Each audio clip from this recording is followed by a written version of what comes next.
Hello friends, कैसे हैं आप सब। स्वागत है आपका अपने YouTube channel study with RPL पर।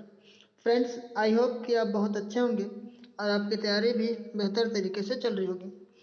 फ्रेंड्स, आपके इसी बेहतर तरीके को हम बेहतरीन बनाने आ गए हैं और आप लोग के लिए जो फूड इंस्पेक्टर की वैकेंसी है उसमें का जो सिलेबस है आवश्यक वस्तु अधिनियम 1955, उसका हम अभी थ्योरी क्लास लेके आए हैं।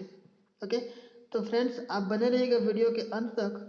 इस वीडियो में आपको 1955 जो आवश्यक वस्तु अधिनियम है उसका एमसीक्यू भी मिलेगा और एमसीक्यू कराने से पहले मैं आपको कुछ थ्योरी भी बताऊंगा। ओके, तो फ्रेंड्स, मेरी हर एक बात काफ़ी इम्पोर्टेंट रहेगी, तो ध्यान से सुनिएगा और चाहें तो आप नोट्स भी बना सकते हैं। ओके, तो अगर वीडियो अच्छी लगे तो जान ही रहे हैं, लाइक शेयर सब्सक्राइब शेयर ज़रूर कीजिएगा। तो चलिए फ्रेंड्स, वीडियो को स्टार्ट करते हैं। ओके, आवश्यक वस्तु अधिनियम 1955। फ्रेंड्स, इस अधिनियम को संसद में पारित किया गया था 1 अप्रैल 1955 को। 1 अप्रैल 1955 को इसे संसद में पारित किया गया था। फ्रेंड्स, ये सीधा पूछा हुआ सवाल है कि आवश्यक वस्तु अधिनियम 1955 को कब पारित किया गया था। तो 1 अप्रैल 1955 को इसे संसद में पारित किया गया था। ओके, संसद में क्या किया गया था, इसको पारित किया गया था। अच्छा, ये आवश्यक वस्तु अधिनियम है क्या चीज़, है ना, ये भी जान ले, इसकी ज़रूरत आखिर क्यों पड़ी। तो फ्रेंड्स, जैसे हमारा भारत देश आज़ाद हुआ था और उसके बाद जो हमारा संविधान लागू हुआ था उसी समय की आसपास का ये टाइम है 1955। उस टाइम हमारा भारत देश अभी तक जितना विकास कर लिया है इतना अच्छा क्या विकसित नहीं था हमारा भारत देश उस टाइम। ओके, तो उस टाइम क्या हुआ था, खाद्यान्न पदार्थों की काफ़ी कमी हो गई थी और जो सेठ साहूकार थे उन लोगों ने जमाखोरी और काला बाजारी शुरू कर दी थी। तो सरकार को इसकी आवश्यकता महसूस हुई और 1955 में आवश्यक वस्तुओं के लिए एक अधिनियम पारित किया। ठीक है, आवश्यक वस्तुओं या उत्पादों की आपूर्ति सुनिश्चित करने के लिए तथा उन्हें जमाखोरी और काला जमाखोरी और काला बाजारी से बचाने के लिए काला बाजारी से बचाने के लिए सरकार ने वर्ष 1955 में आवश्यक वस्तु अधिनियम बनाया। ओके, तो फ्रेंड्स, इसीलिए क्या किया गया था, काला बाजारी और जमाखोरी से आवश्यक वस्तुओं को बचाने के लिए 1955 का अधिनियम लाया गया था। फ्रेंड्स, आपको बता दूं कि आवश्यक वस्तु अधिनियम 1955 से पहले भी हमारे देश में एक क्या था, अनिवार्य वस्तु अधिनियम 1944 था। कौन सा, अनिवार्य वस्तु अधिनियम 1944। ये उतना कारगर साबित नहीं हुआ था। आवश्यक वस्तु अधिनियम 1944। ओके, तो ये भी एक इम्पॉर्टेंट है कि आवश्यक वस्तु अधिनियम 1955 से पहले हमारे भारत देश में कौन सा वस्तु अधिनियम चलता था। तो अनिवार्य वस्तु अधिनियम ये 1944 चलता था। ओके, आई होप कि आप समझ पा रहे होंगे। और अगर हम आगे बढ़ें तो आपको बताता हूँ कि जो आवश्यक वस्तु अधिनियम ये आखिरकार बनाया क्यों गया था। तो यह अधिनियम अनिवार्य वस्तुओं की सहजता से उपलब्धता सुनिश्चित कराने तथा कपटी व्यापारियों के शोषण से उनकी रक्षा के लिए ये बनाया गया था। ओके, और यह कानून मैंने बताया कि 1955 में हमारे भारत देश में क्या हुआ था, काफ़ी लाले पड़ गए थे मान लीजिए खाने का। तो उस टाइम से हमारा जो भारत देश है खाद्य पदार्थों की भयंकर कमी से जूझ रहा था तथा उचित मूल्य पर सभी को खाने का सामान मुहैया कराने के लिए ये अधिनियम लाया गया था। तब अब आपके मन में सवाल उठ रहा होगा कि ये आवश्यक वस्तु कौन कौन सा होगा, है ना। तो फ्रेंड्स, ये आवश्यक वस्तुएं वो होगा जिसको केंद्र सरकार घोषित करेगा। ओके, आवश्यक वस्तु उन्हीं वस्तुओं को कहा जाएगा जो केंद्र सरकार हमें बताएगी। ओके, और फ्रेंड्स, इस अधिनियम के अंतर्गत जो ज़्यादा शक्ति है ना, वो राज्य सरकार को प्रदान की गई है। इसमें अधिक शक्तियाँ किसको प्रदान की गई है? राज्य सरकार को। लेकिन जब चुनौती वाली बात आ जाए तो फिर केंद्र सरकार का निर्णय ही अंतिम निर्णय होगा और वो सर्वमान्य होगा।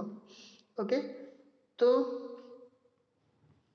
अगर सरकार किसी वस्तु को आवश्यक वस्तु की सूची में शामिल कर दे तो उससे क्या होगा? तो फ्रेंड्स, उससे ये होगा कि उसकी वितरण पर, उसके उत्पादन पर हमें क्या मिल जाएगा, या उसके उत्पादन पर, उसके वितरण पर और उसके हर एक चीज़ पे सरकार की निगरानी होगी। ओके, तो ये सारा कुछ है फ्रेंड्स। और मैं आपको बताता हूँ कि इसके लिए और हमें क्या फ़ायदा होगा। इस वस्तु अधिनियम में, आवश्यक वस्तु अधिनियम में कुल 8 श्रेणियों के वस्तुओं को इसमें शामिल किया गया है। वो 8 श्रेणी के जो वस्तु है वो कौन कौन से हैं वो आपको अभी पता चल जाएगा MCQ जब मैं करवाऊँगा। फिर भी आपको बोल के बता दूँ, है ना। जैसे औषधि हो गया,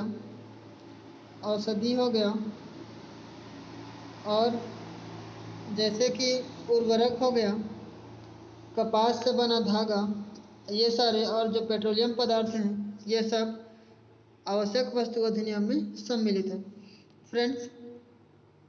तो चलिए मैं आपको MCQ की ओर लेके चलता हूँ ताकि आपको पता चल सके कि आपने कितना अभी मेरी बातों को सुन लिया और समझ लिया। ओके, तो चलिए फ्रेंड्स, अभी आप देख पा रहे होंगे क्वेश्चन नंबर 1, आवश्यक वस्तु अधिनियम 1955 कब पारित हुआ था। तो फ्रेंड्स, इसमें पूछा गया है कि आवश्यक वस्तु अधिनियम 1955 कब पारित हुआ था।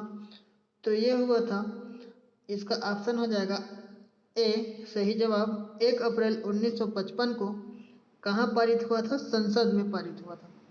ओके, आवश्यक वस्तु अधिनियम 1955 में पारित हुआ था। अगला सवाल हम देखते हैं फ्रेंड्स।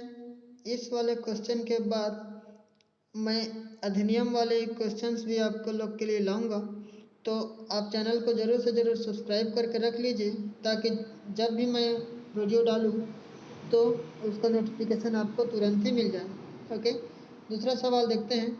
आवश्यक वस्तु अधिनियम 1955 उस समय पारित हुआ जब, ऑप्शन ए है, भारत विश्व युद्ध में व्यस्त था। ऑप्शन बी, जब भारत खाद्य पदार्थों की भयंकर कमी से जूझ रहा था। ऑप्शन सी, जब भारत में बाढ़ आया था। और ऑप्शन डी, जब भारत में संविधान का निर्माण हो रहा था। तो फ्रेंड्स, ये जो अभी मैं आपको बताया था, है ना, ये जो हमारा अधिनियम है 1955 की आवश्यक वस्तु अधिनियम, इस टाइम हमें क्या हुआ था, बहुत खाद्य पदार्थों की कमी से जूझ रही थी हमारा देश।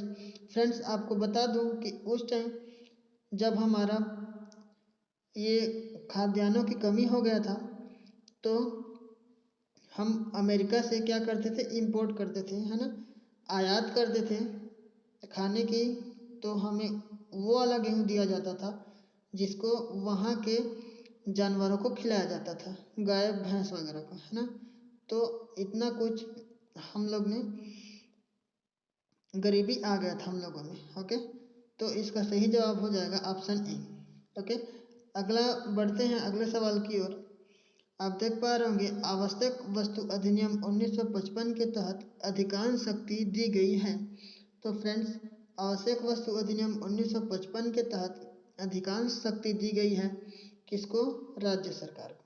ओके, ऑप्शन ए हो जाएगा इसका सही जवाब।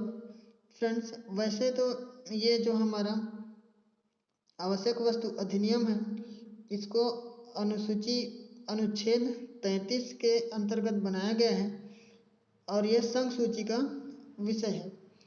तो भी इसको क्या गया है, राज्य सरकार को इस संबंध में ज़्यादा शक्ति प्राप्त है। ओके, लेकिन जब विवाद हो जाए तो उस समय केंद्र का निर्णय ही अंतिम निर्णय होगा। ओके, किसी भी वस्तु को आवश्यक वस्तु बनाने पर क्या होता है? तो फ्रेंड्स, किसी भी वस्तु को आवश्यक वस्तु बनाने पर या फिर आवश्यक वस्तु अधिनियम में सम्मिलित करने पर क्या होगा, यह बताना है। तो फ्रेंड्स, उसको क्या हो जाएगा, सरकार उसके उत्पादन पर नियंत्रण कर सकता है, भंडारण पर नियंत्रण कर सकता है तथा स्टॉक सीमा पर नियंत्रण कर सकता है, सप्लाई एवं वितरण पर नियंत्रण कर सकता है। ओके, तो फ्रेंड्स, ये सारी बातें क्या हो जाएगी, जब किसी वस्तु को आवश्यक वस्तु अधिनियम के अंतर्गत उसे आवश्यक वस्तु घोषित कर दिया जाएगा तो उसके उत्पादन पर, भंडारण पर और स्टॉक सीमा पर तथा सप्लाई एवं वितरण पर नियंत्रण कर सकता है। तो इसका सही जवाब हो जाएगा ऑप्शन डी, उपर्युक्त सभी। ओके, अगला सवाल देखते हैं। आवश्यक वस्तु अधिनियम 1955 के तहत केंद्र राज्य सरकारों के माध्यम से कुल 8 श्रेणियों के वस्तुओं पर नियंत्रण रखती है और इस पर कानून बना सकती है। इसके अंतर्गत शामिल है या हैं। तो फ्रेंड्स, अभी मैं आपको बताया था कि आवश्यक वस्तु अधिनियम 1955 के तहत केंद्र राज्य सरकारों के माध्यम से कुल 8 श्रेणियों की वस्तुओं पर नियंत्रण रखती है। ओके, इसमें जो 8वां है उसको अभी कोविड के दौरान जोड़ा गया है। तो ऑप्शन ए है औषधि या ड्रग्स, ऑप्शन बी है उर्वरक, ऑप्शन सी है खाद्य तिलहन एवं तेल समेत खाने की चीज़ें, ऑप्शन डी है उपर्युक्त में से सभी। तो फ्रेंड्स, इसका सही जवाब हो जाएगा ऑप्शन डी, उपर्युक्त में से सभी। फ्रेंड्स, मैं और अभी आपको बताता हूँ कि और जो अन्य हैं वो 8 श्रेणी में कौन कौन सी हैं। तो फ्रेंड्स, 8 श्रेणियों में वस्तु पर नियंत्रण रखती है और इस पर कानून बना सकती है। इसके अंतर्गत शामिल है कौन कौन सा? पहला है औषधि या ड्रग्स, उर्वरक। फ्रेंड्स, ये पूछा हुआ सवाल है ना, कि जो उर्वरक है उसमें कौन कौन सी उर्वरक जो 1955 के आवश्यक वस्तु अधिनियम में सम्मिलित है। तो उर्वरक सभी प्रकार के उर्वरक, ठीक है, चाहे वो कार्बनिक हो या अकार्बनिक हो या मिश्रित हो, यह क्या हो जाएगा 1955 आवश्यक वस्तु अधिनियम में सम्मिलित है। तीसरा अगर हम देखते हैं तो खाद्य तिलहन एवं तेल समेत खाने की चीज़ें, ये भी है। अगला देखते हैं कपास से बना धागा, ये भी 1955 की आवश्यक वस्तु अधिनियम में सम्मिलित है। और पेट्रोलियम तथा पेट्रोलियम उत्पाद, और 6 है कच्चा जूट एवं जूट खाद्य, ठीक है। और अगला देखते हैं तो खाद्य फसलों के बीज और फल तथा सब्जियां, सब फसलों पशुओं के चारे के बीज, कपास के बीज तथा जूट के बीज, गन्ना, शक्कर भी शामिल है। और लास्ट वाला है 8वां फेस मास्क तथा हैंड सैनिटाइजर। फ्रेंड्स, ये भी अभी अभी इसको जोड़ा गया है ना। अगला देखते हैं। फ्रेंड्स, इस वीडियो के बाद आपको 1955 की आवश्यक वस्तु अधिनियम है इसमें का आपको जो संशोधन है इसके बारे में अगला आपको नेक्स्ट वाला वीडियो संशोधन के बारे में रहेगा, और जो नियम है कानून है इसके बारे में और आपको अगला वीडियो पे मिल जाएगा। तो आप ज़रूर से ज़रूर सब्सक्राइब करके रख लीजिए चैनल को, और वीडियो अच्छी लगे तो आप ज़रूर से ज़रूर सब्सक्राइब करने के साथ साथ अपने दोस्तों में भी शेयर कर दीजिएगा, लाइक कर दीजिएगा। ओके, तो फ्रेंड्स इसके बाद में हम आपको लगभग इसका 3 से 4 वीडियो आपको मिलेगा, जिसमें अधिनियम, संशोधन, इसकी धाराएं, ये सारी आपको पता चलेगा। ओके, तो चलिए फ्रेंड्स मिलते हैं फिर अगले वीडियो में। तब तक सीखते रहिएगा, सिखाते रहिएगा। जय हिंद, जय भारत।